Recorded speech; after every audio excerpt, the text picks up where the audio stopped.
Hello soul family. I am from Bangladesh. I hope you remember me. पहले भी मैंने अपना 2 ऑडियो इस चैनल पे शेयर किया है। आज मैं अपना ये ऑडियो इसलिए आप सबके साथ शेयर कर रही हूँ क्योंकि आप सब ने मुझे बहुत सारी ब्लेसिंग्स दी थी और आप लोगों की ही ब्लेसिंग से मैंने अपने हारमोनियस यूनियन को अचीव कर लिया है। 2 दिन पहले मेरा यूनियन हुआ है मेरे डीएम के साथ। मुझे लगा कि कुछ बातें आप लोगों को शेयर करूं ताकि आपके लिए भी ये जर्नी थोड़ी सी आसान हो जाए। दोस्तों, बहुत बार हमारे साथ ये होता है कि हम इनर वर्क करते करते करते एक वेटिंग की एनर्जी में आ ही जाता है, पर जब तक हम लेट गो नहीं करेंगे पूरी तरह से ये यूनियन थोड़ा सा डिले हो जाता है। ये बहुत ज़रूरी चीज़ है कि हम लेट गो कर दें। हुआ ये था, आप सभी के साथ शायद इस जर्नी में कभी ना कभी ऐसा हुआ होगा या ये हो भी सकता है कि आपके इनर वर्क से कुछ टाइम बाद आपके मैस्कुलिन आपको कांटेक्ट करे। तो मेरा भी यही हुआ था कि जब मैंने बहुत अच्छे से अपना चक्रा मेडिटेशंस, अपने फाइनेंशियल इश्यूज़ पे वर्क करना, बहुत सारे एरियाज़ पे मैंने अपना ग्रोथ करना शुरू कर दिया था, तो वो मुझसे बात करने लगी। जो मेरे डीएम है वो, उनकी कैरेक्टरिस्टिक्स थोड़ा ऐसा है कि वो बहुत ईगो में होते थे, बहुत ज़्यादा। मतलब वो एकदम ही एक्सप्रेस नहीं करते थे अपनी चीज़ों को, और मैंने तो सोचा ही था कि बहुत टफ़ होगा उसके अंदर फीलिंग्स डेवलप करना खुद के लिए, बहुत टफ़ हो जाएगा। और हम मिल भी नहीं पाते थे क्योंकि हम लॉन्ग डिस्टेंस में आ गए थे। हमारे रिलेशन के कुछ ही टाइम बाद जब हमारी सेपरेशन फेज़ आया तो वो यूरोप चले गए थे।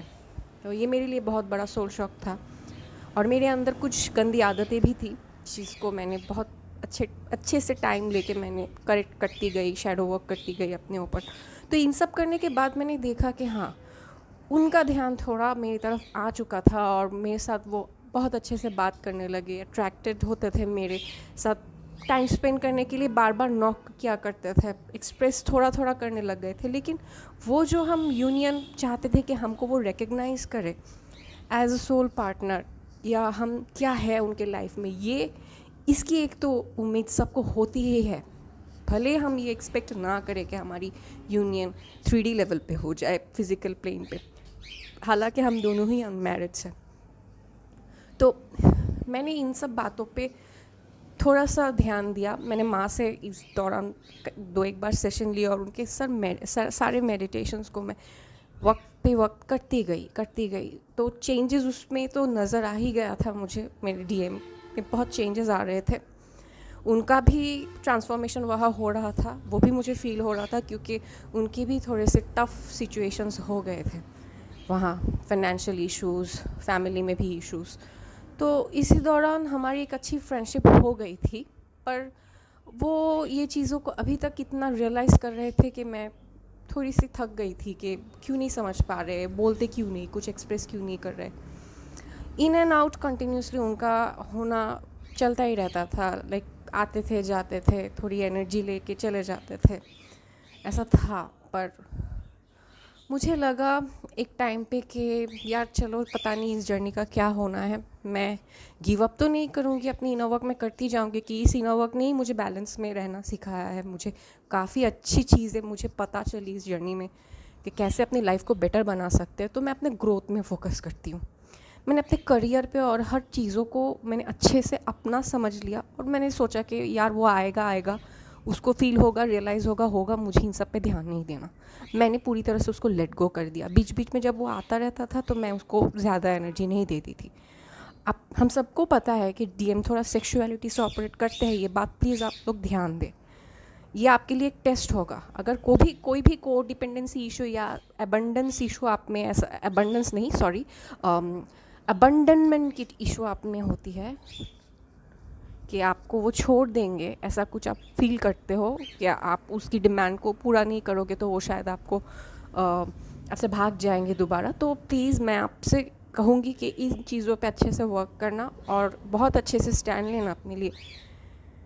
उन सब टाइम पे मैंने उनको स्ट्रेट कहा कि देखो, आप अपने काम पे फोकस करो, मुझे अपनी एनर्जी ऐसे वेस्ट नहीं करनी, मुझे अच्छी चीज़ों में मैं अपना टाइम और अपनी कंसंट्रेशन को देना पसंद करती हूँ। अभी ये सब मुझे नहीं अच्छा लगता, मैंने स्ट्रेट कह दिया था उनको। तो उनको बहुत ईगो में ये फ़ील हुआ और वो थोड़ा सा मेरे साथ बात करना बंद कर दिया था। बीच बीच आते थे तो थोड़ा सा ईगो शो करते थे। मैंने ही इन सब बातों को ध्यान इसलिए नहीं दिया क्योंकि मुझे फ़ील हो रहा था कि ये यूनिवर्स का टेस्ट है मेरे लिए, ये कोई ट्रिगर है जो मुझे अच्छे से मिल रहा है और मुझे यहाँ पे वर्क करना है। कि जो भी इशू के वजह से हम दोनों के बीच सेपरेशन हुआ था, गैप हुई थी, उन चीज़ों को मैं अलाउ नहीं करूँगी अपनी लाइफ में दोबारा। वो जो भी हो, मेरा ट्विन भी हो तो मुझे उससे नहीं फ़र्क पड़ना चाहिए। स्टैंड मुझे लेना था अपने लिए तो मैंने वो किया। और तभी एक टाइम पे उनसे जब मेरी लास्ट बात हुई तो उन्होंने मुझे एक्सप्रेस कर दिया वो बात कि देखो, मैं भी तुम्हें उतना ही प्यार करता हूँ और मैं भी फ़ील करता हूँ हर एक चीज़ जो तुम बोलती हो।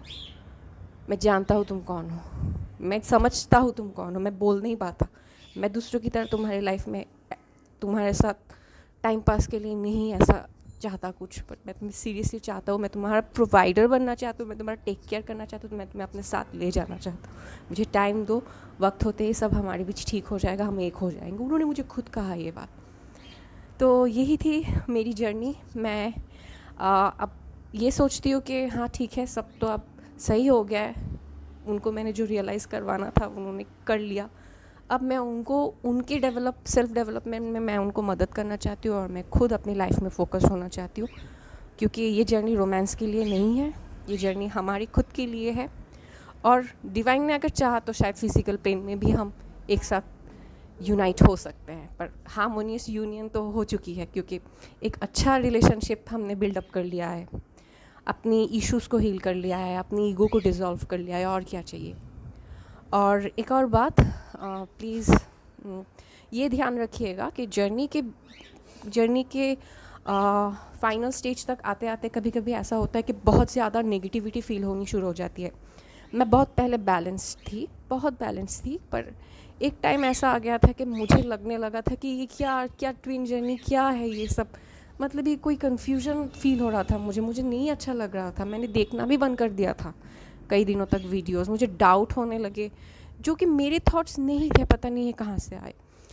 फिर मुझे लगा कि ये सब बकवास है, बहुत ज़्यादा नेगेटिविटी फील होने लगी थी। कभी कभी ऐसा लगता था कि मतलब मैं कोई गलती कर रही हूँ, ऐसा कुछ होता नहीं है। ये मुझे पहले नहीं लगता था, बीच में भी नहीं लगता था, लेकिन मुझे अंत में आके पूरा बैलेंस होने के बाद एक टाइम पे लगा कि ये छोड़ दे, नहीं करना। अपनी नॉर्मल लाइफ में, अपनी 3D मटेरियल लाइफ में हम बैक हो जाए, ऐसा फील मुझे आया कुछ टाइम के लिए। फिर मैंने बहुत अच्छे से सोचा कि नहीं, ऐसा नहीं कर सकती मैं, ऐसा नहीं करना मुझे। मैंने अपने थॉट्स के साथ बहुत फ़ाइट किया। मैंने एनर्जी क्लियरिंग, बहुत सारी मेडिटेशन जो एंजल माँ के हैं वो सब मैंने किए। फिर से मैं डिवाइन के साथ कनेक्ट हो गई और मैंने कमिटमेंट कर लिया कि ये जर्नी अब तो बस डिवाइन के लिए होगी मेरी। मुझे कोई मिले ना मिले, मुझे कोई फ़र्क नहीं पड़ता, बट मैं डिवाइन से कनेक्शन नहीं तोड़ सकती। और फिर से जब मैं माँ पर ट्रस्ट रखा और डिवाइन पे ट्रस्ट रखा, तभी मुझे फाइनल यूनियन मिला। तो आप सब प्लीज़ अपना अच्छे से ध्यान रखें, होली अच्छे से मनाएं। और मैं आप सबसे ब्लेसिंग्स चाहती हूँ कि मैं अपने डीएम को फाइनली मीट कर पाऊँ जल्द। और आप सबके लिए भी बहुत सारी दुआएं और ब्लेसिंग्स। आप सब खुश रहें, आप सब रियूनियन में आ जाए। और एंजल माँ, थैंक यू सो मच, मेरी इस जर्नी को आपने जितना इजी बनाया है, आपने जो हमारे लिए किया है, आप नहीं होती तो ये इजी नहीं होता। मैंने बहुत सारे चैनल्स को फॉलो किया था जब मैंने अपनी जर्नी शुरू की थी, हम सब करते हैं।